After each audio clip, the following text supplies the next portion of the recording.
याला महत्व दिलेलं आहे। आज दत्त महाराजांची का भक्ती करायची? बऱ्याच लोकांना संभ्रम असतो की मी ह्या देवाचं करू का त्या देवाचं करू, नेमकं या युगामध्ये कुणाला शरण गेलं पाहिजे। जर अभ्यासानं आपण बघितलं तर जसं डॉक्टरकडे जो आजार आहे तो आजार ज्या डॉक्टरकडे बरा होतो त्या डॉक्टरकडेच आपण व्याधी घेऊन जात असतो। तसं आज कलियुगात काळाची गरज आहे की गुरुमार्गाशिवाय दत्त भक्तीशिवाय आज आपण काही गोष्टीतून निघू शकत नाही। कारण कलीप्रमाणे जसं कलीचं कार्य चालू आहे तसं आसुरी शक्तीचं सुद्धा भयानक कार्य चालू आहे आणि हे न डोळ्याला दिसणारं कार्य आहे। त्याच्यामुळे असंख्य लोक मृत्युमुखी पाहायला लागले, त्याचं निदान कुठेही सापडत नाही। आणि ह्या गोष्टीला जर मुळातनं संपवायचं असेल तर एकमेव शक्ती म्हणजे महाराज आहे।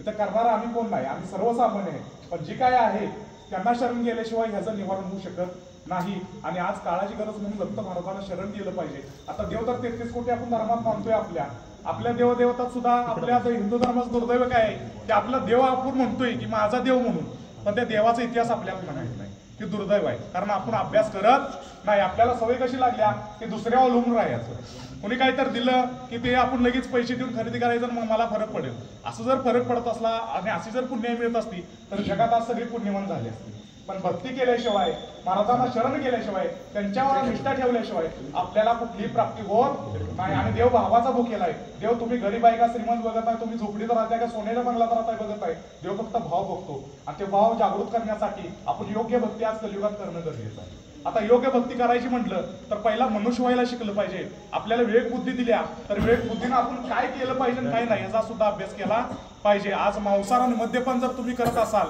आणि जर भक्ती करत असाल तर तिची झिरो भक्ती आहे, पालत्या गाड्यावर पाणी। आणि आपली भक्ती कशी चालली आहे युगातली, आंधळ करते कुत्रपीठ खाते।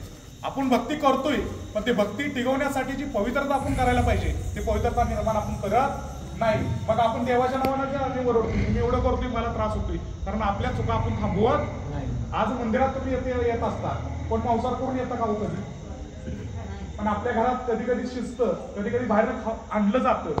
मग ज्या घरात देवाची तुम्ही सेवा करता त्या घरात जर अशा गोष्टी चालू असतील तर देव तिथे येतील का?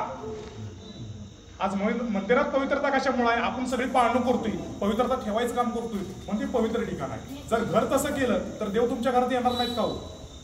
100% येणार, पण त्या नियमात आपण आलं पाहिजे। आपल्याला कसं झालंय नको त्या गोष्टी प्रिय करून बसलोय आणि मग खड्ड्यात पडल्यानंतर मग देव आपल्याला आठवतोय, तोपर्यंत वेळ निघून गेलेली असत्या। पश्चात्तापाशिवाय आपल्याकडे काय राहत काय। आणि मोराळ क्षेत्र ही आज ही भक्ती काय आहे आणि दत्त महाराज काय ही जागृतीसाठीच ठेवलेला आहे। आज महाराजांना आम्ही मागून घेतलंय की जग आंधळ आहे म्हटलं, तुम्ही आहे कळण्यासाठी। आता आम्ही मस्त म्हणतोय की आमच्या घरात महाराज आहेत, आमच्यापाशी महाराज आहेत, पण ते कळण्यासाठी प्रगट स्वरूपातलं कार्य ठेवा म्हणून आज मोराळमध्ये प्रगट स्वरूपातलं कार्य बघायला मिळतं।